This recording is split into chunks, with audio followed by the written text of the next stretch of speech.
কেন ভার্বকে ইংরেজির হার্ট বা ইঞ্জিন বলা হয়? ইংরেজি লেখা, ইংরেজি বলা এবং ইংরেজি বোঝার জন্য ভার্ব এত কেন গুরুত্বপূর্ণ? ভার্ব ছাড়া ইংরেজিতে সেন্টেন্স গঠন করা যায় না কেন? আজকে আমরা জানতে ও শিখতে চলেছি ভার্ব কি বা কাকে বলে। ইংরেজিতে 8টি পার্ট অফ স্পিচ আছে, তার মধ্যে ভার্ব কেন এত গুরুত্বপূর্ণ? ডিয়ার ভিউয়ার্স, আজকের ভিডিওর টপিক হচ্ছে ভার্ব। ভার্ব হচ্ছে ইংরেজি গ্রামারের বেসিক কিন্তু খুবই গুরুত্বপূর্ণ বা ভেরি ইম্পর্টেন্ট একটি টপিক। ইংলিশ লেখা বা ইংলিশ বোঝা এবং ইংলিশ বলার জন্য ভার্ব তোমাকে বুঝতেই হবে। কোনো কম্পিটিটিভ এক্সাম হোক বা কোনো স্কুল এক্সাম হোক বা স্পোকেন ইংলিশ ক্লাস হোক, তোমাকে ভার্ব শিখতেই হবে। আর ইংলিশে সবথেকে বড় ভুল এই ভার্বের ক্ষেত্রেই হয়। আজকের ভিডিওতে আমি ভার্ব সম্পর্কে ডিটেলস আলোচনা করব এবং ভার্ব কি বা কাকে বলে, ভার্ব কয় ভাগে ভাগ করা যায়, ভার্ব সম্পর্কে পুরো ডিটেলস আলোচনা করব। ডিয়ার ভিউয়ার্স, তাহলে সময় নষ্ট না করে ভিডিওটা শুরু করা যাক।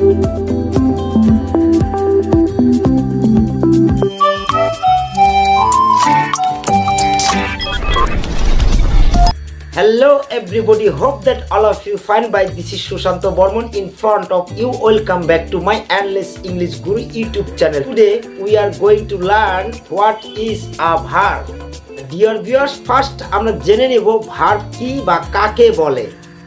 ভার্ব এর বাংলা হলো ক্রিয়া।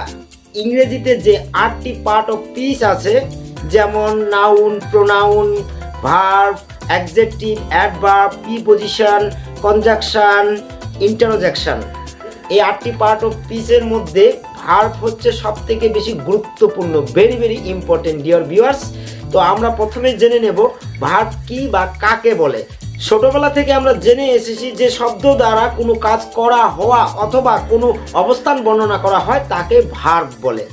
ভার্বের কয়েকটি উদাহরণ দিচ্ছি। প্লে মানে খেলা করা, খেলা একটি কাজ, অর্থাৎ প্লে একটি ভার্ব। ওয়াক মানে হাঁটা, হাঁটাও একটি কাজ, অর্থাৎ ওয়াকও একটি ভার্ব।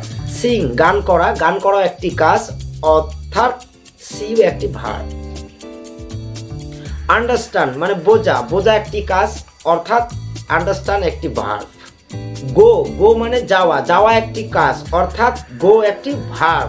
কাম মানে আসা, আসা একটি কাজ, অর্থাৎ কাম একটি ভার্ব। প্লে মানে খেলা করা, খেলা একটি কাজ। রাইট লেখা, লেখা একটি কাজ, অর্থাৎ play right verb. Walk, walk মানে হাঁটা, হাঁটা একটি কাজ। রান মানে দৌড়ানো, দৌড়ানো একটি কাজ, অর্থাৎ রান ওয়াক ভার্ব। ইট খাওয়া, খাওয়া একটি কাজ। বাই কেনা, কেনা একটি কাজ।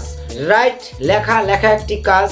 আন্ডারস্ট্যান্ড মানে বোঝা, বোঝা একটি কাজ। সি মানে দেখা, দেখাও একটি কাজ। Come, go, run, play, eat, buy, understand, see, write এগুলো হচ্ছে ভার্ব। এছাড়া এম, ইজ, ওয়াজ, ওয়ার এগুলো ভার্ব। ডিয়ার ভিউয়ার্স, তাহলে ভার্বের কনসেপ্টটা বুঝতেই পারলে, তাহলে এবার আমরা জানবো ভার্ব কেন এত জরুরি বা এত কেন গুরুত্বপূর্ণ। যে কোনো বাক্য তৈরি করতে বা সেন্টেন্স গঠন করতে ভার্ব এত কেন বেশি গুরুত্বপূর্ণ।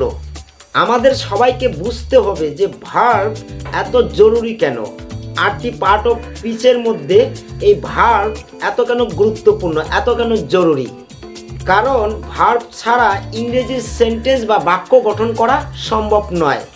আমরা সবাই জানি ইংরেজির বেসিক অ্যান্ড ফান্ডামেন্টাল স্ট্রাকচার হলো subject plus verb plus object. Object ছাড়া সাবজেক্ট হয়, অনেক সময় সাবজেক্ট সাইলেন্ট থাকে, কিন্তু ভার্ব ছাড়া কোনো সেন্টেন্স বা কোনো বাক্য গঠন করা সম্ভব নয়। তাই ভার্বকে ইংরেজি সেন্টেন্সের হার্ট বা ইঞ্জিন বলা হয়। ইঞ্জিন ছাড়া যেমন গাড়ি অচল, হার্ট ছাড়া যেমন বডি অচল, তেমনি ভার্ব ছাড়া ইংরেজি লেখা, বলা কোনো কিছুই সম্ভব না। যেমন দেখো, দে প্লে ফুটবল, তারা ফুটবল খেলে। তো এবার যদি আমরা প্লে মানে এই সেন্টেন্সের ভার্ব হলো প্লে, যদি আমরা প্লেকে বাদ দিয়ে দিই, দে ফুটবল, তারা ফুটবল, অর্থাৎ এর কোনো অর্থ নেই।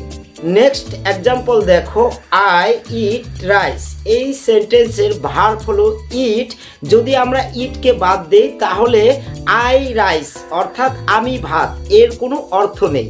তাহলে বুঝতেই পারলে ভার্ব ছাড়া কোনো সেন্টেন্স সম্ভব নয়। এরপরে আমরা যেটা জানবো, ভার্বকে কয় ভাগে ভাগ করা হয়। সাধারণত ভার্বকে 2 ভাগে ভাগ করা যায়। ডাইনামিক বা অ্যাকশন ভার্ব, স্ট্যাটিক বা নন অ্যাকশন ভার্ব। তো ফার্স্ট আমরা যেটা শিখবো, ডাইনামিক বা অ্যাকশন ভার্ব কাকে বলে বা কি। যে ভার্ব কোনো অ্যাক্টিভ ফিজিক্যাল ওয়ার্ক অর্থাৎ সক্রিয় শারীরিক কাজের বর্ণনা করে এবং যে ভার্বকে প্রয়োজনে কন্টিনিউয়াস টেন্সে ব্যবহার করা যায় তাকে ডাইনামিক বা অ্যাকশন ভার্ব বলে। যেমন উদাহরণ, রান মানে দৌড়ানো, দৌড়ানোর জন্য কিন্তু ফিজিক্যালি এনার্জি বা শারীরিক শক্তির প্রয়োজন রয়েছে।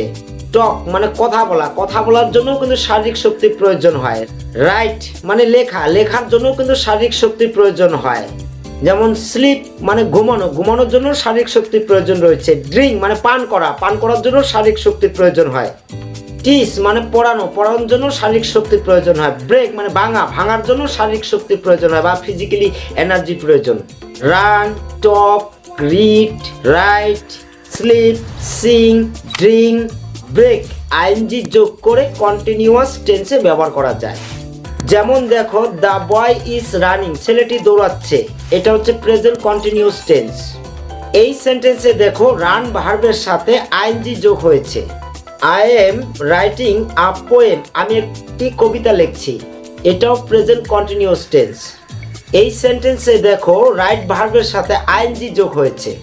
হি ওয়াজ স্লিপিং, সে ঘুমাচ্ছিল, এটা পাস্ট কন্টিনিউয়াস টেন্স। এই সেন্টেন্সে দেখো স্লিপ ভার্বের সাথে আইএনজি যোগ হয়েছে।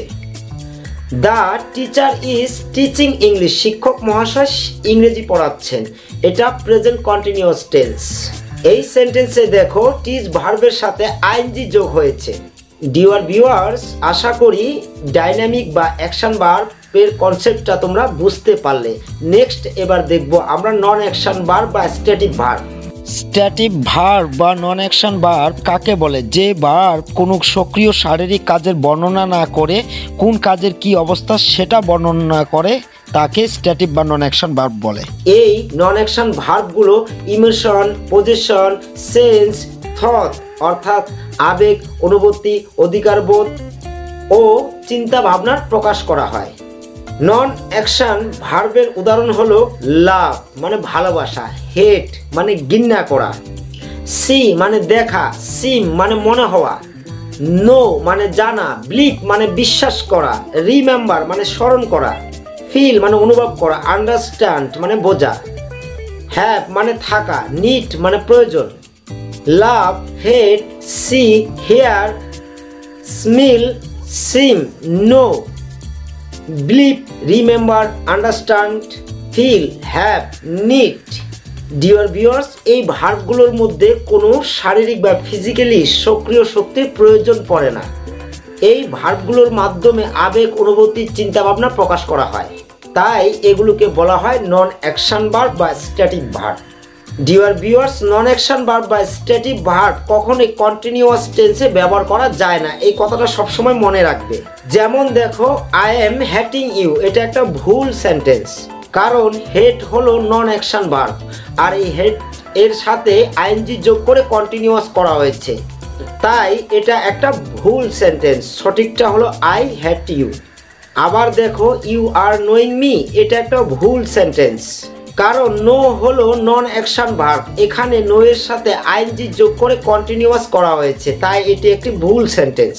সঠিকটা হলো ইউ নো মি। এক্ষেত্রে একটা বিশেষ গুরুত্বপূর্ণ, সবাই জেনে রাখো, কিছু নন অ্যাকশন ভার্ব আছে, see, hear, have, taste, smell, feel. এই ভার্বগুলো বিভিন্ন জায়গায় বিভিন্ন অর্থে কন্টিনিউয়াস টেন্সে ব্যবহার হতে পারে।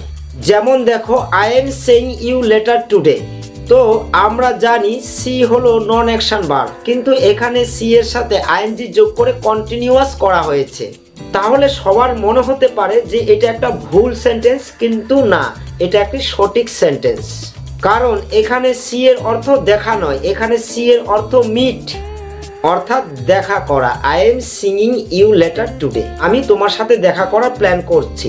যাই হোক, নেক্সট এক্সাম্পলটা দেখো, হি ইজ হ্যাভিং ডিনার, এখানে হ্যাভ হলো নন অ্যাকশন ভার্ব, কিন্তু হ্যাভের সাথে আইএনজি যোগ করে কন্টিনিউয়াস করা হয়েছে, তাহলে মনে হতে পারে যে এটা একটা ভুল সেন্টেন্স, কিন্তু না, এটা একটি সঠিক সেন্টেন্স। কারণ এখানে হ্যাভের অর্থ ইট অর্থাৎ খাওয়া। হি ইজ হ্যাভিং ডিনার, এই সেন্টেন্সের অর্থ হলো সে ডিনার খাচ্ছে বা ডিনার করছে।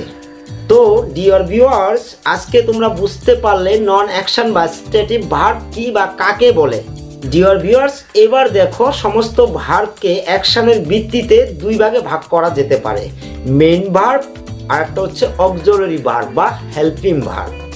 ফার্স্ট আমরা জেনে নেব মেইন ভার্ব কি বা কাকে বলে। এই ভার্ব বাক্যের প্রধান কাজ প্রকাশ করে এবং যে ভার্ব দ্বারা বাক্যের অর্থ সম্পূর্ণ হয় তাকেই মেইন ভার্ব বলে। মেইন ভার্ব হেল্পিং ভার্ব ছাড়া একাই কাজ করতে পারে। মেইন ভার্ব বাক্যের সাবজেক্ট, নাম্বার ও টেন্স অনুযায়ী পরিবর্তন হয়। তো মেইন ভার্বের উদাহরণ হলো প্লে মানে খেলা করা, ফ্লাই মানে উড়া, কাম মানে আসা, গো মানে যাওয়া, রিড মানে পড়ানো, স্লিপ মানে ঘুমানো, আন্ডারস্ট্যান্ড মানে বোঝা ইত্যাদি। চলো কিছু এক্সাম্পলের মাধ্যমে দেখে নিই। He plays football, say football খেলে। এই ভার্বের এই সেন্টেন্সের মেইন ভার্ব হলো প্লে এবং এটা সিম্পল প্রেজেন্ট টেন্সে ব্যবহার করা হয়েছে। সিম্পল প্রেজেন্ট টেন্সের নিয়ম অনুসারে সাবজেক্ট যদি থার্ড পারসন সিঙ্গুলার হয় তাহলে ভার্বের সাথে অ্যাস বা ইয়েস যুক্ত হয়। এখানে দেখো সাবজেক্ট হচ্ছে হি আর হি হলো থার্ড পারসন। আবার এখানে দেখো হি অর্থাৎ সে, হি হলো থার্ড পারসন সিঙ্গুলার, তাই এখানে প্লে ভার্বের সাথে অ্যাস যুক্ত হয়েছে। নেক্সট এক্সাম্পলটা দেখো, হি ক্যাম ইয়েস্টারডে, সে গতকাল এসেছিল। তো এই সেন্টেন্সের মেন ভার্ব হলো ক্যাম আর ক্যামের পাস্ট ফর্ম হলো কাম। ক্যাম হলো কামের পাস্ট ফর্ম। এক্ষেত্রে জেনে রাখো যে কোনো ভার্বের তিনটি ফর্ম হয়, first form, present form, past participle form. Past ফর্মটা শুধুমাত্র পাস্ট টেন্সে ব্যবহার করা হয়। এখানে ক্যাম ভার্বটাকে পাস্ট টেন্সে ব্যবহার করা হয়েছে। নেক্সট উদাহরণটা দেখো, আই রিড বুকস, আমি বই পড়ি। এখানে রিড সিম্পল প্রেজেন্ট টেন্সে ব্যবহার করা হয়েছে। ইউ রাইট আ লেটার, তুমি একটি চিঠি লেখো। এই সাবজেক্টের মেইন ভার্ব হলো রাইট এবং এটা সিম্পল প্রেজেন্ট টেন্সে ব্যবহার করা হয়েছে। নেক্সট আমরা দেখে নিব অক্সিলারি ভার্ব বা হেল্পিং ভার্ব। যে ভার্ব বাক্যের অর্থ সম্পূর্ণরূপে প্রকাশ করার জন্য মেইন ভার্বকে হেল্প করে তাকেই বলা হয় হেল্পিং ভার্ব। হেল্পিং বা অক্সিলারি ভার্ব সদা সর্বদা টেন্স গঠন করার জন্য মেইন ভার্বকে সহযোগিতা করে এবং হেল্পিং ভার্ব বা অক্সিলারি ভার্বের আলাদা কোনো অর্থ নেই। অক্সিলারি ভার্ব বা হেল্পিং ভার্বের উদাহরণ হলো am, is, are, was, were, have, has, had, shall, will, can, could, should, would, must, might dear ইত্যাদি। ভিউয়ার্স, এক্সাম্পলের মাধ্যমে অক্সিলারি ভার্বের কনসেপ্টটা ভালো করে বুঝে নিই। For example, you are reading a book, তুমি একটা বই পড়ছো। সেন্টেন্সে দেখো রিডিংটা হলো মেইন ভার্ব এবং আরটা হলো হেল্পিং ভার্ব। এক্ষেত্রে আর রিডিং ভার্বটাকে কন্টিনিউয়াস টেন্স ব্যবহার করতে সাহায্য করেছে। এখানে আর এর কোনো আলাদা অর্থ নেই। নেক্সট এক্সাম্পলটা দেখো, হি ইজ প্লেইং, সে খেলা করছে। এই সেন্টেন্সের মেইন ভার্ব হলো প্লেইং এবং হেল্পিং ভার্ব হলো ইজ। ইজ এর কোনো আলাদা অর্থ নেই। ইজ এখানে প্রেজেন্ট কন্টিনিউয়াস টেন্স গঠনে সাহায্য করেছে। পরের উদাহরণটা দেখো, রাহুল হ্যাজ গন দেয়ার, অর্থাৎ রাহুল সেখানে গেছে। এই সেন্টেন্সের মেইন ভার্ব হলো গন এবং হেল্পিং ভার্ব হলো হ্যাজ। এখানে হ্যাজ এর কোনো আলাদা অর্থ নেই। হ্যাজ এখানে প্রেজেন্ট পারফেক্ট টেন্স গঠনে সাহায্য করেছে। পরের উদাহরণটা দেখো, আই ক্যান সুইম, আমি সাঁতার কাটতে পারি। এখানে মেইন ভার্ব হলো সুইমিং এবং হেল্পিং ভার্ব হলো ক্যান। ক্যানের এখানে আলাদা কোনো অর্থ নেই। এক্ষেত্রে কিছু গুরুত্বপূর্ণ কথা জেনে রাখো, কিছু হেল্পিং ভার্ব বা অক্সিলারি ভার্ব কোনো সময় মেইন ভার্বেও কাজ করে। যেমন উদাহরণ দেখো, ইউ আর ইন্টেলিজেন্ট, অর্থাৎ তুমি বুদ্ধিমান। এখানে আর কিন্তু হেল্পিং ভার্ব নয়, এখানে আর কিন্তু মেইন ভার্ব হিসাবে কাজ করছে। নেক্সট উদাহরণটা দেখো, হি হ্যাজ আ কার, তার একটি গাড়ি আছে। এই সেন্টেন্সের হ্যাজ কিন্তু হেল্পিং ভার্ব নয়, এই সেন্টেন্সের হ্যাজ হচ্ছে মেইন ভার্ব। ডিয়ার ভিউয়ার্স, এবার চলো আমরা সেন্টেন্স থেকে মেইন ভার্ব আর হচ্ছে হেল্পিং বা অক্সিলারি ভার্বকে আমরা চিহ্নিত করব। ডিয়ার ভিউয়ার্স, কিছু সেন্টেন্স থেকে মেইন ভার্ব এবং অক্সিলারি বা হেল্পিং ভার্ব আইডেন্টি করা যাক। প্রথম সেন্টেন্সটা দেখো, Sita has finished her homework, Sita তার হোমওয়ার্ক শেষ করেছে। এই সেন্টেন্সে দেখো মেইন ভার্ব হলো ফিনিশড আর হেল্পিং ভার্ব হলো হ্যাজ। হ্যাজ এখানে প্রেজেন্ট কন্টিনিউয়াস টেন্স গঠনে সাহায্য করেছে। চলো পরের উদাহরণটা দেখি। My mother is cooking biryani, আমার মা বিরিয়ানি রান্না করছে। এই সেন্টেন্সের মেইন ভার্ব হলো কুকিং এবং হেল্পিং ভার্ব হলো ইজ। এখানে ইজ প্রেজেন্ট কন্টিনিউয়াস টেন্স গঠনের সাহায্য করেছে। চলো নেক্সট এক্সাম্পলটা দেখি।